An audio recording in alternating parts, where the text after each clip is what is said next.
აგვისტოს მოვლენების შესწავლის დროებით საპარლამენტო კომისიის ხდომა რუსეთში საქართველოს ყოფილმა ელჩმა ეროსტი კიტმარიშვილმა 3 საათნახევრიანი მოსმენის შემდეგ მას მერე დატოვა, რაც კომისიის წევრებსა და ეროსტი კიტმარიშვილის შორის სიტუაცია უკიდურესად დაიძაბა. კომისიის წევრების აღშფოთება კიტმარიშვილის იმ განცხადებამ გამოიწვია, რომლის მიხედვითაც კიტმარიშვილმა საქართველოს ხელისუფლება აგვისტოს კონფლიქტის დაწყების ერთ-ერთ მხარეს მოიხსენია. საქართველოს ხელისუფლებამ იქნა პროვოცირებული თუ არ იქნა პროვოცირებული, რა თქმა უნდა, სამხედრო მოქმედებები განახორციელა პირველმა 8-ში, 7-ში. რაც შეეხება იმას, თუ როგორ იყო მზად რუსეთი, მე ხაზგასმით ვთქვი, რუსეთი მზად იყო ყველანაირად იმისათვის, რომ განახორციელებინათ ის, რაც განახორციელეს, ეს იყო მათი სერიოზული გეგმის ნაწილი და ბევრჯერ ამას მე თემა მოსმენილი და არგუმენტაციას ამ თემაზე აღარ დავიწყებ და ძალიან ბევრისთვის ამაქვს ეს ნათქვამი და ძალიან ბევრი საგანაც არის. თუ გაინტერესებდა, თუ ახლა ვინმეს უნდა რომ დაამტკიცოს, რომ ევამფრო საქართველოს ხელისუფლება დაიწყო ყველაფერი და რუსეთი მამა აბრამის ბატკანია, ძალიან გქონთ რა, ძნელად გამოგივა პატნოგივი, შპიონომანია, ქსენოფობია და ესეთი თემები. მე ხალხს უსვავ, რომ ამ მიმართულებით, აი დამემკვიდრებელი საზოგადოება გააკეთებს თვითონ საზოგადოების სახელი. ყველაფერი გააკეთე, მე არ ვაპარაკო, პირიქით, მაგალითად ვამბობ. საზოგადოება გააკეთება, ბევრჯერ გაჩნდა უკვე. გაჩნდა, შპიონომანია, გაჩნდა. ქართველი ადამიანი ზიხარცაგა და მაგას ვაპარაკობს, მეტი რაც უნდა. ქართველი ადამიანი რომ ზივარ, იმიტომ ვლაპარაკობ. ძალიან მწუხ, ძალიან მწუხ, ძალიან მწუხ. მე გთხოვ, ძალიან მწუხ, ძალიან მწუხ. გივი დატო, სანდატო მწუხ. ხდომის დატოვებამდე ეროსტი კიტმარიშვილსა და აგვისტოს მოვლენების შემსწავლის დროებით საპარლამენტო კომისიის წევრებს შორის სიტუაცია რამდენჯერმე დაიძაბა. კიტმარიშვილმა კომისიის ხდომაზე საუბარი ჯერ კიდევ მისი სავაჭრო პალატის თავმჯდომარეობის პერიოდიდან დაიწყო. კიტმარიშვილს პირველი შეკითხვა კომისიის თავმჯდომარემ პაატა დავითაიამ დაუსვა, რომელიც დაინტერესდა თუ რა ინფორმაციას ფლობდა აგვისტოს მოვლენებამდე და რუსეთში საქართველოს ელჩის სტატუსით რა ღონისძიებები იქნა მის მიერ გატარებული. კითხვის ადრესატმა საუბარი 2004 წლის თებერვლიდან დაიწყო, როდესაც მისი თქმით მან პრეზიდენტის დავალებით პუტინისა და მიხეილ სააკაშვილის უმაღლეს დონეზე შეხვედრა მოაწყო. ეროსტი კიტმარიშვილის განცხადებით რუსეთი მზად იყო მოლაპარაკების დასაწყებად, თუმცა არა აფხაზეთის საკითხთან, არამედ სამხრეთ ოსეთთან დაკავშირებით. თუმცა კიტმარიშვილის თქმით, რუსეთის მხრიდან იყო მცდელობა შეთანხმების მიღწევის შემთხვევაში ქართულ მხარეს გარკვეული პოზიციები დაეთმო. რუსეთის მხრიდან იყო მცდელობა იმისა, რომ აი ამის განაცხადოთ საუბარი სამხრეთ ოსეთის ტერიტორიული მთლიანობის, ესე ვთქვათ, საქართველოს იურისდიქციაში შემოტანის თაობაზე, დაბრუნების თაობაზე იყო შესაძლებლობა მათი მხრიდან იყო მცდელობა იმისა, რომ დაეწყოს მოლაპარაკება ჩვენთან რაიმე სანაცვლო შეთანხმებაზე. იმ მომენტისაც თებერვალში შეთანხმება რა თქმა უნდა არ გახდება. რუსეთში საქართველოს ყოფილი ელჩის განცხადებით აჭარის მოვლენების შემდეგ სამხრეთ ოსეთის დე-ფაქტო ხელისუფლების მეთაურთან ედუარდ კოკოისთან მოლაპარაკებები იწყება, რომელსაც ძალოვან მინისტრებს შორის მაშინდელი თავდაცვის მინისტრი ირაკლი ოქრუაშვილი ხელმძღვანელობდა. კიტმარიშვილის თქმით, კოკოისი მზად იყო კონკრეტულ შეთანხმებაზე, თუმცა კოკოისსა და ირაკლი ოქრუაშვილის შორის ურთიერთობის დაძაბვის შემდეგ მოლაპარაკებები ჩაიშალა.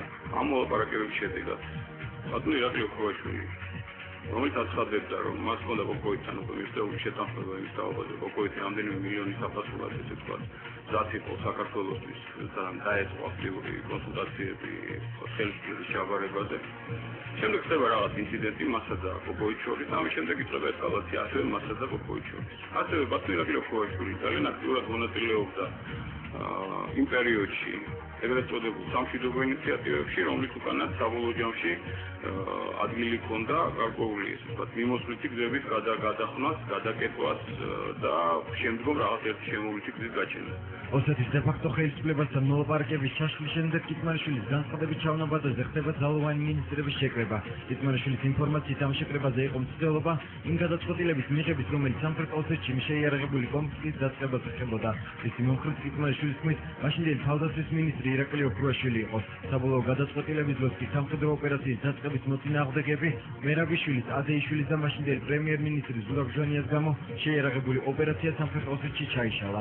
ამ საუბრის დროს პრეზიდენტმა დასვა კითხვა იმის თაობაზე, და იყო დისკუსია იმის თაობაზე, მომხდარიყო თუ არა სამხედრო ოპერაციის დაწყება და განხორციელება შეტევის წინააღმდეგ. ეს ხდება 2004 წლის დღეს და საათს, მოგახსენებთ თუ აუცილებლობა იქნება ამის. თქვენ ესწრებოდით ამ შეხვედრას? მე ვესწრებოდი ამ შეხვედრას. ვანო მერაბიშვილი, ზურაბ ადეიშვილი, ირაკლი ჩუბინიშვილი იყვნენ წინააღმდეგი ამ ოპერაციის დაწყების. თუმცა ისინი აქტიურად მონაწილეობდნენ მაშინ ამ ოპერაციების მსვლელობისას და დადიოდნენ სამხედრო ფორმაში. ეროსი კიტმარიშვილმა დღევანდელ სხდომაზე არაერთი სკანდალური განცხადება გააკეთა. მისი თქმით, კერძო საუბრებში პრეზიდენტმა აღნიშნა, რომ აგვისტოში დედაქალაქ თბილისიდან სოხუმში გადაიტანდა, რაც კიტმარიშვილის თქმით მშვიდობიანი გზის წარმოუდგენელი იყო. კიტმარიშვილის თქმით, ამის შემდეგ მან ხელისუფლების წარმომადგენლების მხრიდან ინფორმაცია მიიღო იმის შესახებ, რომ საქართველოს მხრიდან აფხაზეთში დაგეგმილ სამხედრო ოპერაციას მხარს ამერიკა უჭერდა, თუმცა მისი თქმით, მასთან საუბარში ამერიკის ელჩმა საქართველოს ჯონ ტეფტმა ეს ინფორმაცია უარყო, რის გარკვევასაც კიტმარიშვილი შავნაბადაზე დაგეგმილ მორიგ შეხვედრაზე შეეცადა, რომელსაც დავით ბაქრაძე, კეზერაშვილი და საქართველოს პრეზიდენტი ესწრებოდნენ. ყველაზე შემაშფოთებელი რითაც იწყება თქვა ჩემი ელჩობა არის ის, რომ პრეზიდენტ სააკაშვილმა 2008 წლის მარტში თვითმფრინავში მოსკოვიდან თბილისში გამოფრენის დროს გამოაცხადა, რომ აგვისტოში ის დედაქალაქს გადაიტანს სოხუმში. ამ საუბარს ესწრება გელა ბეჟუაშვილი, ამ საუბარს ესწრება გრიგოლ ვაშაძე, ამ საუბარს ესწრება ეკა შარაშიძე, ამ საუბარს ესწრები მე. მე მქონდა ძალიან ეს ვთქვათ ხითი რეაქცია ამ თემაზე და უთხარი მაშინ რომ ეს ვთქვათ საერთაშორისო საუბარი თუ ჩვენ ესეთი მიმართულებით ვაპირებთ ურთიერთობის განვითარებას, საერთოდ რა მოლაპარაკებებზეა საუბარი. საერთოდ რა ურთიერთობის რეგულაციაზეა საუბარი, როცა ესეთი აზრებით ავართ, იმიტომ რომ 2008 წლის 9 აგვისტოს დავამთავრებ, 2008 არა დავაძუსტებ და მერე დაამთავრებ. თავმჯდომარესმა ვთქვათ, ეს-ერთი, მეორე. საუბარი დედაქალაქის გადავანაზე სამართლებრივად სოხუმის აღებაზე სამხედრო გზით. მე აგვისტოს 2008 წლის აგვისტოში, ანუ 4 თვეში საქართველოს დედაქალაქის გადატანა სოხუმში მშვიდობიანი გზით ვერანაირი ფორმატით შესაძლებელი ვერ იქნებოდა. აპრილის მეორე ნახევარში ჩემთვის ცნობილი ხდება ინფორმაცია, რომ სააკაშვილის უახლოესი გარემოსვა აცხადებს, რომ მათ მხარდაჭერა მიიღეს დასავლეთიდან, ასევე ქვეყანებს და მიმართულებებს დავაზუსტებ, როცა დავხურავთ ტრანსლაციას. იმის თაობაზე, რომ სამხედრო ოპერაციაზე არის სრული მხარდაჭერა. ამის შემდეგ, როცა მე მივიღე კატეგორიულად უარყოფითი პასუხი ამერიკის შეერთებული შტატების ელჩისაგან, მე მივდივარ სახელმწიფო კანცელარიაში, უკვე ახალ კანცელარიაში და შევდივარ პრეზიდენტთან და ვითხოვ შეხვედრას. ამ შეხვედრას ესწრება პრეზიდენტი, მაშინდელი საპარლამენტო სიის პირველი ნომერი დღევანდელი პარლამენტის თავმჯდომარე დავით ბაქრაძე და თავდაცვის მინისტრი დავით კედერაშვილი. ამ შეხვედრაზე მე კატეგორიულად დავაყენე საკითხი იმის თაობაზე, რომ თუ საქართველოს ხელისუფლება მიიღებდა ამ გადაწყვეტილებას და თუ ეს ოპერაცია იქნებოდა განხორციელებული, ჩვენ ყველაფერს დავაყენებთ სერიოზული დარღვევისა და სერიოზული დაანგრევის ქვეშ. მოუტრიალდი მე დღევანდელ თავდაცვის მინისტრს დავით კედერაშვილს და ვკითხე, ბატონო დავით, თქვენ გაქვთ ეს ბატონო დავით არა დავითი უთხარი, რომ ჩვენ ესეთი ურთიერთობა გვაქვს დახურულ ფორმატში.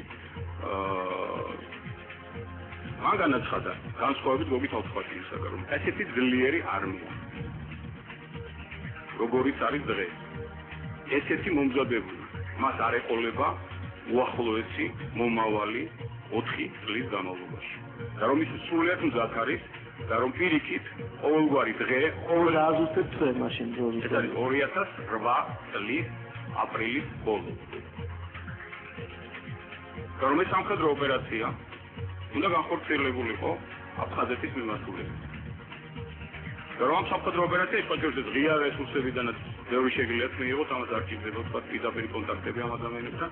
მონაწილეობდნენ ისრაელიდან ჩამოყვანილი ინსტრუქტორები, რომლებიც ამზადებდნენ ქართულ შეიარაღებულ ძალებს იმისათვის, რომ განხორციელებულიყო ეს ოპერაცია. კიტმარიშვილის განცხადებით იმ დროს, როდესაც ქართული მხარე სამხედრო ოპერაციას გეგმავდა აფხაზეთში, რუსეთმა თავისი საჯარო ფორმირებები გაამაგრა და კოდრზე შეტევას გეგმავდა.